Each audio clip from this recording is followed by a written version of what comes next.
When I was in third grade, my parents moved to a new town. But not only did they move to a new town, they moved to a new town in the middle of the school year.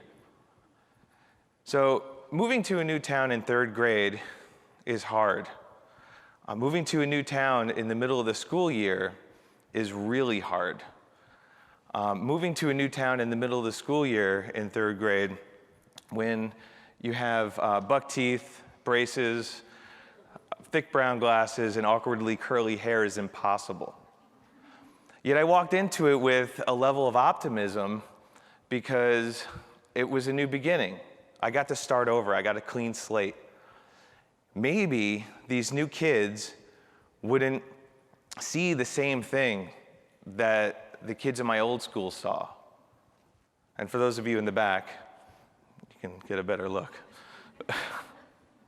So I showed up at school, and like a trooper, I was walked in front of the class, and I was introduced as the new kid, and I was put down in the middle of in the sea of all these kids, all these complete strangers that I didn't know, that I'd never met, and I was there to fend for myself.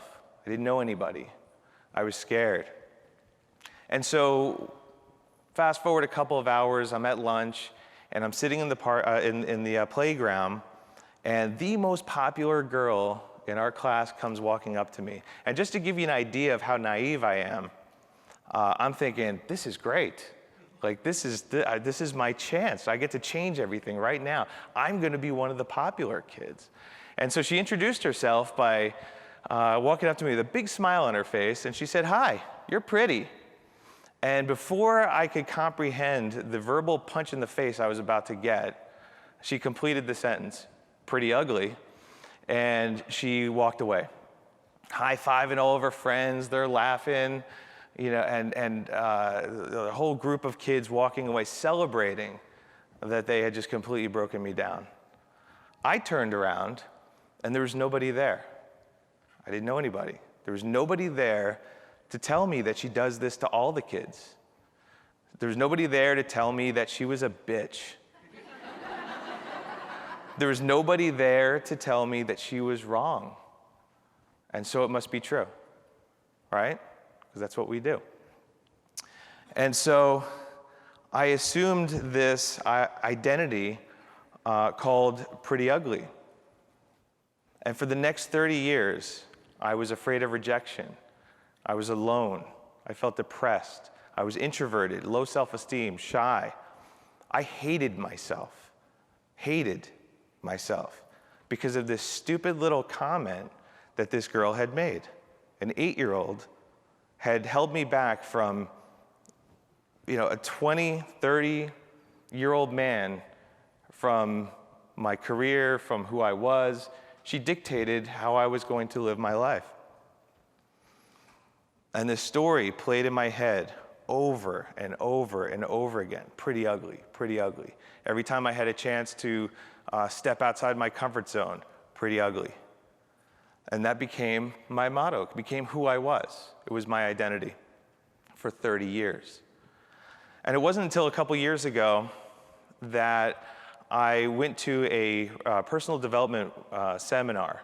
And the idea was, I got things that are wrong. We all have things that are wrong with us, and I wanted to fix something. I didn't know what it was. Like, I didn't actively walk around saying, "Oh, I'm pretty ugly." Like, I just had this story. There was something in there that had me look at somebody, and they could look at me with a blank look on their face, and I would instantly go, "I wonder why they hate me." And I didn't know why. And so I go to this personal development workshop, and we're paired up with a complete stranger, and I'm telling this girl my story. And this is the first time the words ever left my mouth. I'd never spoken about this story to anybody. Not my parents, not my teacher, not the principal, not my wife, nobody. And so I'm telling this complete stranger my story about pretty ugly. And as I'm telling her, I could see her start to smile.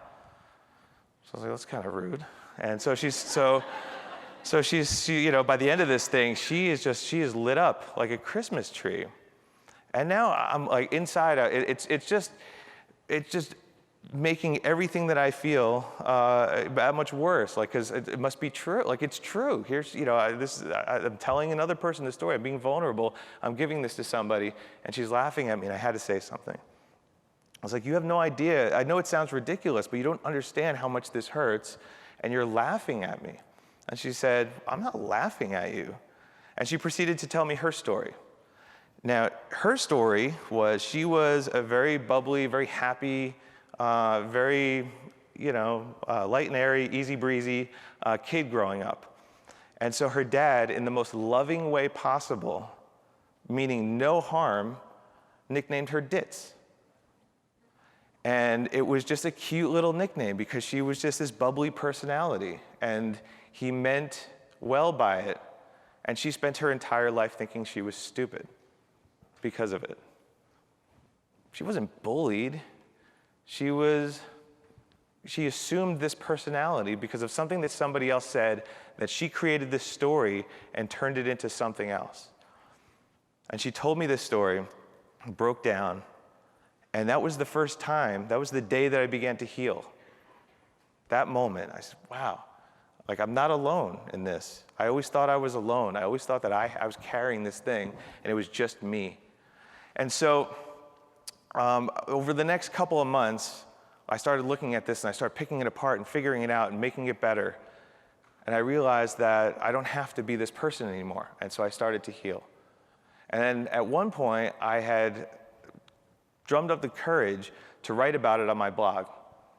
And so I wrote a story called Pretty Ugly, and I outed myself, told the story, exactly what happened, what it meant to me, what it did to me. I lost 30 years of my life, and how I didn't lose 30 years of my life at the hand of this 8-year-old. She was just being a stupid kid. I lost 30 years of my life at my own, at the hands of what I had done. I created this story. And so I wrote this story about it being very vulnerable.